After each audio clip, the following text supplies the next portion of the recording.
Assalamualaikum warahmatullahi wabarakatuh. Perkenalkan, namaku Zulaiha Nurul Mustafa. Pada kesempatan kali ini aku akan membahas mengenai media dakwah. Bagaimana cara menyampaikan kebaikan dan pesan Islam melalui berbagai sarana. Pengertian dari media dakwah. Media dakwah adalah sarana atau alat untuk menyampaikan pesan Islam kepada mad'u atau penerima dakwah. Dalam berdakwah, media berperan sebagai jembatan antara dai dan mad'u agar pesan yang disampaikan bisa diterima dengan baik. Misal, di masa lalu, dakwah bisa dilakukan melalui mimbar ataupun pengajian. Pada masa sekarang, dakwah bisa melalui media tulisan, radio, televisi, hingga media sosial. Jadi media dakwah saat ini tuh sangatlah fleksibel. Tujuan penggunaan media dakwah. Tujuan utama penggunaan media dakwah adalah agar pesan Islam bisa tersampaikan dengan lebih efektif.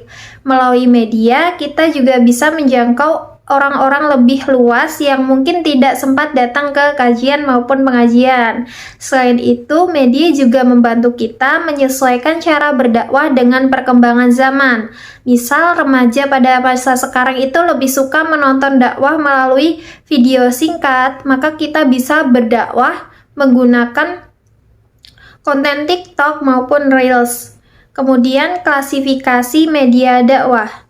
Media dakwah dibagi menjadi beberapa jenis. Ada media lisan seperti ceramah, khutbah, dan podcast. Ada juga media tulisan seperti buku ataupun artikel dakwah. Kemudian media audiovisual itu seperti video dakwah di YouTube, video dakwah di TikTok yang sangat menarik secara audio maupun visual. Lalu ada media elektronik seperti radio dan televisi, serta media sosial seperti Instagram, Facebook, maupun X. Kemudian, ciri media dakwah yang efektif. Agar dakwah lebih menarik dan berdampak, media yang digunakan perlu memenuhi beberapa ciri. Misal, tampilan harus menarik, pesan mudah dipahami, dan berisi nilai-nilai Islami yang benar sesuai syariat Al-Quran dan As-Sunnah. Selain itu, gaya penyampaian harus disesuaikan dengan audiens, misal bahasa santai untuk remaja dan bahasa yang lebih formal untuk majelis ilmu. Dan yang tak kalah penting adalah konsisten serta menjaga etika dalam berdakwah. Kemudian, perkembangan media dakwah modern. Perkembangan teknologi membuat dakwah menjadi semakin kreatif. Sekarang banyak muncul dakwah digital seperti konten di YouTube, podcast, maupun TikTok yang membahas nilai-nilai Islam dengan gaya yang kekinian. Ada juga dakwah visual lewat desain dan ilustrasi Islami, serta dakwah interaktif lewat live streaming maupun webinar. Kemudian tantangan media dakwah. Tentu setiap perkembangan punya tantangannya. Dalam dakwah modern, tantangannya adalah antara lain banyaknya informasi hoaks, penyalahgunaan media, kompetensi dengan konten hiburan. Selain itu, tidak semua dai itu memahami teknologi dengan baik, sehingga perlu adanya kerjasama dengan orang yang lebih memahami media digital. Tantangan ini bukan penghalang tapi motivasi untuk terus berinovasi dalam berdakwah. Kemudian strategi penggunaan media dakwah. Agar media dakwah itu bisa lebih efektif, ada beberapa strategi yang bisa diterapkan. Pertama, memahami siapa audiens seperti remaja, orang tua, ataupun masyarakat umum.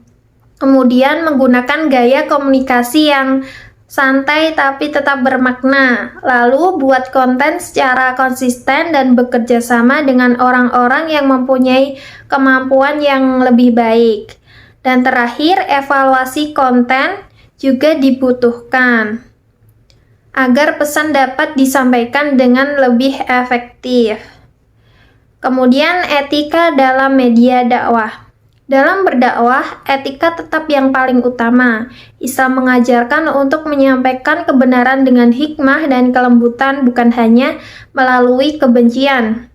Hindari ujaran yang menyinggung dan selalu gunakan sumber yang valid, seperti firman Allah dalam surat An-Nahl ayat 125 yang berbunyi, "Serulah manusia kepada jalan Tuhanmu dengan hikmah dan pelajaran yang baik."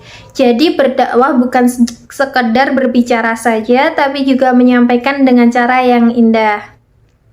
Sebagai penutup, mari kita ingat bahwa media hanyalah alat, bukan tujuan utama.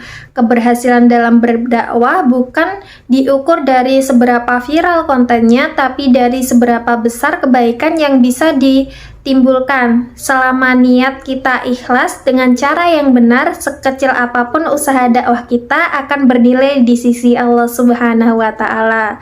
Terima kasih sudah mendengarkan sampai akhir, semoga bermanfaat. Wassalamualaikum warahmatullahi wabarakatuh.